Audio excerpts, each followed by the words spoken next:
La première journée au petit séminaire a été pour moi, comme pour bien des élèves, une journée pleine d'émotions.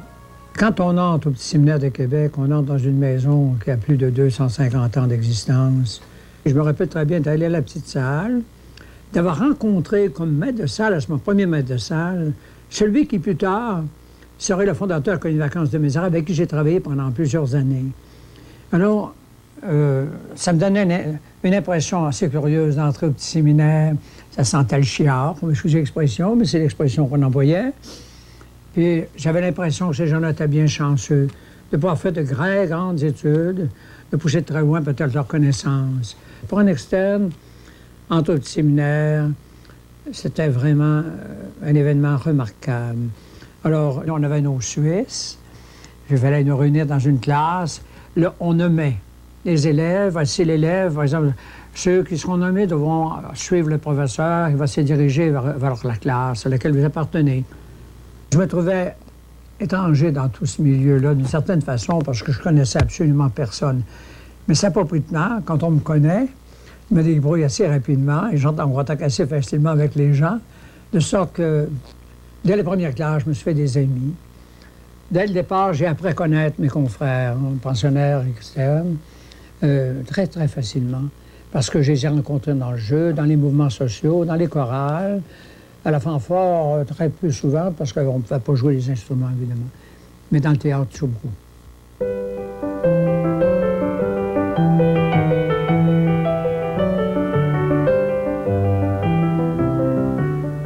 Le Suisse lui-même était un très bel habit. Bleu marin, liséré blanc, hein? Alors, puis avec une ceinture verte. Hein? On pouvait mettre en dessous n'importe quelle vieille chemise, un gilet peut-être qui avait connu la guerre, des pantalons aussi qui avaient connu la guerre, qui peut-être... on aurait peut-être trouvé plusieurs pantalons réunis en un seul, en dessous de la redingote, si évidemment on a pu... Mais c'est l'avantage qu'il y avait, hein? C'est un peu comme autrefois quand on portait un soutane. C'était un gros avantage à ce point de vue-là. Alors, on pouvait facilement se tirer d'affaire. Et les gens se tiraient d'affaire. Et c'était économique à ce point de vue-là.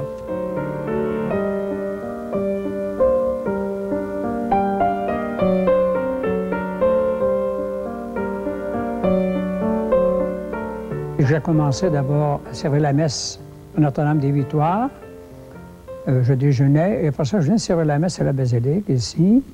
Puis, après ça, j'entrais au petit séminaire. Et la classe commençait de 8 h à 8 h, se terminait à 10 h le matin. Pour les externes, on descendait évidemment à la maison pour aller à dîner. À ce moment-là, nous autres, quand j'étais aussi au petit séminaire, il n'y avait pas de demi-pensionnat. Il y avait le pensionnat, puis, grande salle, petite salle, puis il y avait l'externat. Il n'y avait rien d'autre que ça. Un peu plus tard, le demi-pensionnat va s'ajouter. On rentrait l'après-midi, c'était de 2 h à 4 h. Ça nous permettait entre les deux, pour les élèves qui voulaient en profiter, vraiment de faire des devoirs. On avait beaucoup de devoirs, mais on avait le temps de le faire. On avait le temps aussi de lire, on avait le temps de réfléchir. Franchement, j'aimais beaucoup cette formule. Hein. Comme externe, c'était ma journée. Alors, on descendait à 4 h, on retournait à la maison, et puis là, on pouvait, évidemment, on devait étudier. Les matières où j'avais les meilleures notes, il y avait le français, il y avait le latin. Et en méthode, c'est le grec. J'ai aimé beaucoup le grec.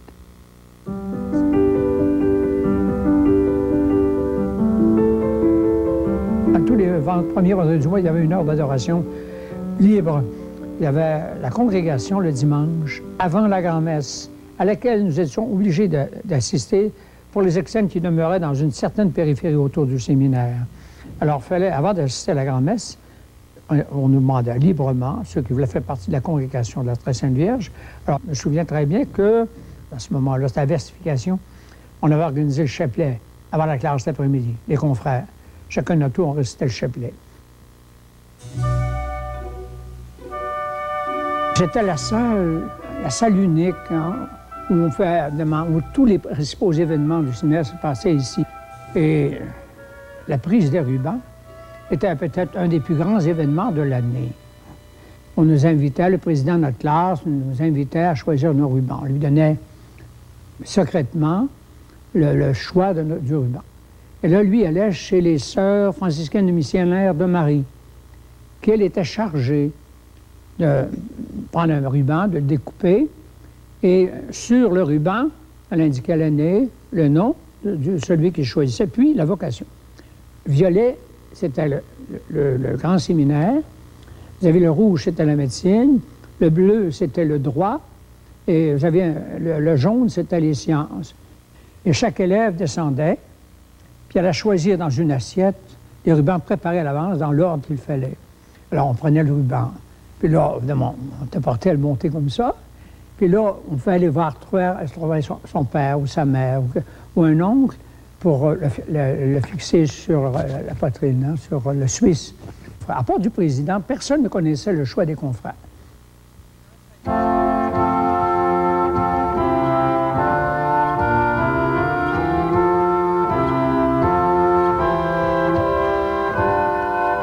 Cette formation au grand séminaire fut pour moi une des plus belles périodes de ma vie.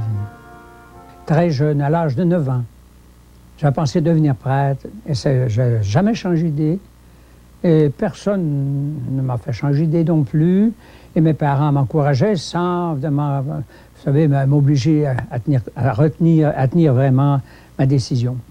Et entrer au grand séminaire, pour moi, j'entrais vraiment à l'endroit où je voulais atteindre la plus grande perfection possible pour un être humain qui se destine à devenir prêtre. Je savais que c'était très sérieux, mais j'y allais avec, vous savez, là, une grande joie, la paix dans l'âme, puis le désir de vraiment compléter ma formation pour pouvoir rendre service aux autres, apporter aux autres le sourire de bon Dieu. La formation qu'elle nous donnait au grand séminaire consistait évidemment d'une formation théologique, hein, à nous faire connaître davantage, si vous voulez, tout le dogme, la morale, l'écriture sainte, pour être capable, après ça, d'en parler et de répondre peut-être à l'attente des gens qui eux-mêmes avaient besoin d'une nourriture plus spirituelle, peut-être. On nous apprenait aussi à l'exercice des sacrements, mais aussi, vous devinez aussi que pour répondre à autant d'attentes, il fallait aussi se préparer, se former soi-même. Donc, étudier. Hein, les études étaient très sérieuses. Ça, évidemment, c'est pas un mystère. C'est comme étudier la médecine, étudier le droit. Si quelqu'un est vraiment conscient de ce qu'il veut là où il veut aboutir, il faut tout de même qu'il se forme lui-même, qu'il fasse un effort. Quand on entre au grand séminaire, on nous conseillait évidemment d'en profiter pour, au fond, retrouver le silence. Silence en moi-même, silence autour de moi.